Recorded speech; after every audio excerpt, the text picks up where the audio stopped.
اور پھر عصمت انبیاء کے حوالے سے بھی میں آپ سے پوچھوں گی کہ جیسے یونس علیہ السلام کا واقعہ ہے،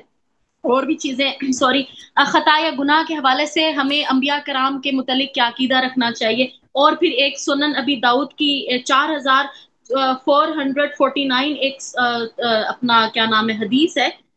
اس حوالے سے میں آپ سے ضرور سوال کرنا چاہوں گی سر، کہ وہ تھا کہ یہودی دور تھے، اور وہ محمد صلی اللہ علیہ وسلم کے پاس آئے، یہ سنن میں لکھا ہوا ہے، تو محمد صلی اللہ کیا علیہ وسلم نے نمبر ہے؟ فرمایا کہ 4400 تم تو کیا؟ 4000 4449 ہے، اوکے سنن ابی داؤد کی حدیث ہے، اوکے ٹھیک ہے؟ تو میں ہاں لاؤ تم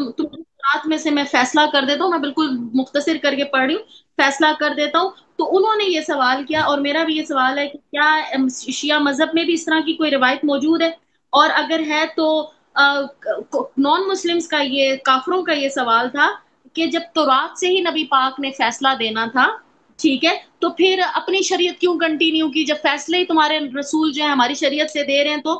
اسی کو کنٹینیو کیوں نہیں کیا گیا؟ ٹھیک ہے، تورا سے کیوں نہیں کنٹینیو کیا گیا؟ وہ شریعت پچھلی کیوں؟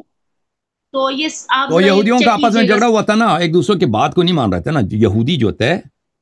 ایک دوسرے کے ساتھ ان کے پاس جھگڑا ہوا تھا، کوئی زنا کا کوئی کیس تھا ان کے ہاں،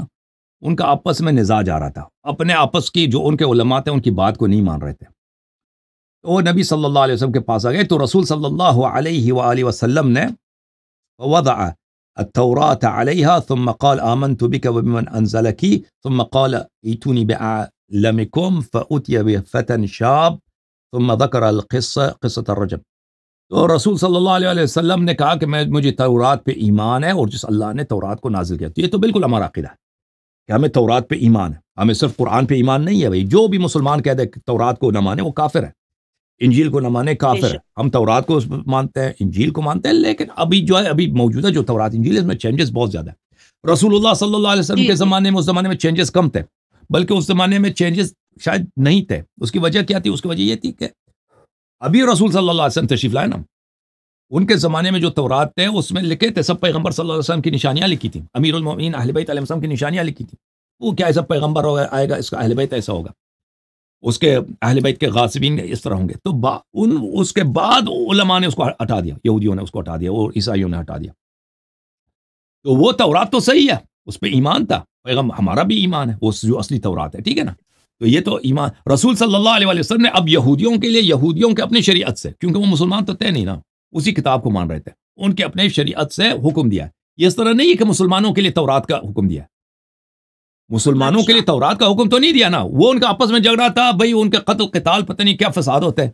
وہ رسول صلی اللہ علیہ وآلہ وسلم کہا کہ انہوں نے خود آیا کہ بھائی آپ ہمارے درمیان فیصلہ کریں، تو رسول اللہ صلی اللہ علیہ وسلم یہ تو نہیں کہتا ان سے کہ بھائی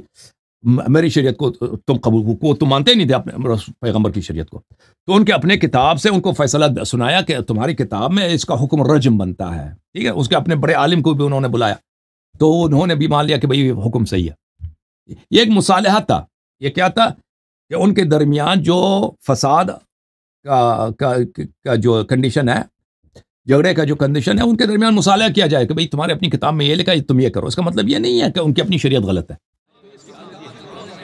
جھوم جاؤ پرواز کرو، کیوں فخر سے سر اٹھا، کیونکہ اللہ تعالیٰ نے تمہیں انتخاب کیا، صراط حق پر صرف تم ہی، صراط ایمان پر صرف کیا، کیونکہ اللہ تعالیٰ نے تمہیں انتخاب کیا، صراط حق پر صرف تم ہی، صراط ایمان پر صرف